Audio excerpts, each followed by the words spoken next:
एक शांत मार्च के सुबह के जल्दी ही घंटों में मलेशियाई फ्लाइट MH370, जिसमें 239 लोग थे, कुआलालंपुर से बीजिंग की ओर एक सामान्य यात्रा पर निकली। जैसे ही बोइंग 777 रात के आसमान में उड़ान भरने लगा, यात्रियों और चालकों ने अपनी सीटों पर बैठ लिया, बिल्कुल नहीं जानते थे कि जल्द ही विश्व को एक रहस्य आंकेगा। यात्रियों में परिवारों का ही जुटना, व्यापारियों का सौदे की अंतिम समझौता करना और खामोश अद्भुत देशों की खोज में जुटे एडवेंचरर्स भी शामिल थे।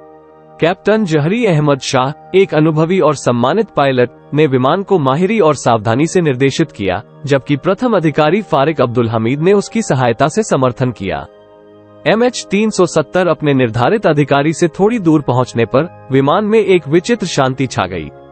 MH370 का रडार ब्लिप बिना किसी संकेत के गायब हो गया। वायुयान नियंत्रण टावर्स, यात्रियों के परिवार और दुनिया भर के राष्ट्र व्यापार में भयानक बिचकने लगा। इस लुप्तप्राय घटना ने विशेषज्ञों को हैरान किया और अनगिनत सिद्धांतों का उद्भव किया। घटना के बाद के दिनों में उदार समुद्र खोज और रक्षा अभियान दक्षता से चलाए गए, लेकिन समुद्र के उपभोग ने एक भी टुकड़ा नहीं पाया, जबकि उम्मीद के साथ ढेरों विचारधाराएं उत्पन्न हुई। कुछ लोग यह मानते थे कि विमान ने एक भयानक तकनीकी खराबी का सामना किया और समुद्र के गहराई में लुटता चला गया। कुछ अन्य ये सोचते थे कि यह किसी चालक या अपहरणकर्ता के अभिशप्त होने का परिणाम था।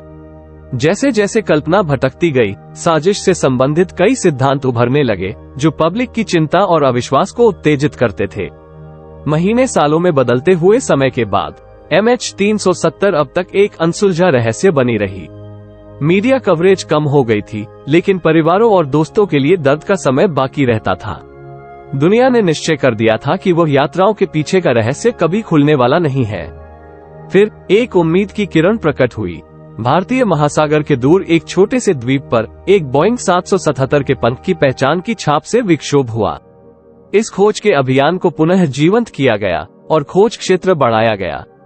आखिरकार लगातार खोज के बाद एक अंतर्राष्ट्रीय गहरे समुद्र खोजकों की टीम ने MH370 की विद्युत पथ खोजी। विमान उच्च गति से पानी में धाकेबाज हो गया था और ध्वज के लिए एक अंत में चुराया गया। इस खोज ने अपने प्रियजनों के लिए कुछ समाधान लाया, लेकिन सवाल अब भी खड़े थे। मौजूदा डेटा और अवशेष का विश्लेषण करके जांचकर्मियों ने एक संभावित स्थिति को उत्पन्न किया। उन्होंने निर्धारित किया कि विमान ने सचमुच में अपनी यात्रा से अधिकारी की सहायता से भटकने के लिए किया था। संचार प्रणालियों को मैन्युअल रूप से निष्क्रिय किया गया था, जिससे विमान को रडार की पहचान से बचाया जा सकता था। शास्त्रीय समर्थन के अनुसार वायुयान ने अधिकारी की क्षीणता का सामना किया, जिससे वो अनियंत्रित उड़ान पर गया। वायुयान के इंतजाम के अंत में विकसित किया गया था, जिसमें वो परिवर्तित यात्राओं से बचाने के लिए रासायनिक स्वप्रयोग करता था। अंततः वायुयान के ईंधन की समाप्ति हो गई, जिससे वो समुद्र में धंस गया।